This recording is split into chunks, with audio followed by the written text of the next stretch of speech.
আসসালামু আলাইকুম বন্ধুরা। এটা হচ্ছে মন্ডল।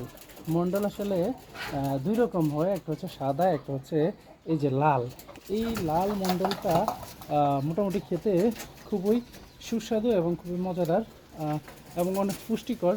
আমরা যদি দেখি কি পরিমাণ মন্ডল এই গাছটা হয়েছে, মানে কি বলবো আসলে। দেখুন বন্ধুরা, এত মন্ডল হয়েছে গাছটা, একেবারে মন্ডলের মানে ভারে, মন্ডলের ওজনে গাছটা একেবারে মানে ঝুয়ে পড়ছে আর কি।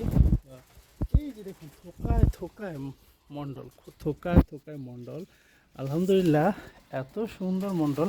আমি যদি এই দিক থেকে দেখাই আপনাদেরকে, দেখুন একেবারে নিচে এই যে ঝুইলা আছে ছাদের মধ্যে, দেখুন ছাদের মধ্যে ঝুইলা আছে।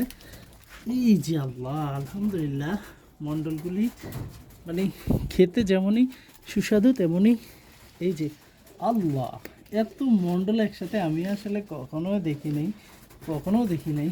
এই গাছটাতে কি পরিমাণ মন্ডল আছে, কি পরিমাণ মন্ডল। আমি যদি একটা খাই, এই যে এই যে খেয়ে দেখি মন্ডলটা, মজা, খুবই স্বাদ সুস্বাদু,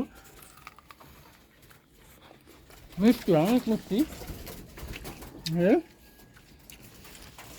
বড় বড় ছোট ছোট থুকনায় থুকনায়, এই যে থুকনায় থুকনায় ধরে আছে।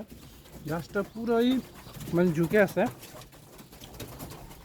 উপর থেকে নিচ পর্যন্ত শুধু মন্ডল আর মন্ডল।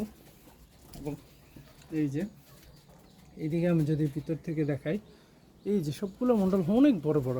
এই যে এত বড় বড় মন্ডল, আসলে কি বলবো। এই আরেকটা মন্ডলে এত বড়, এই যে এটা খাবো এখন।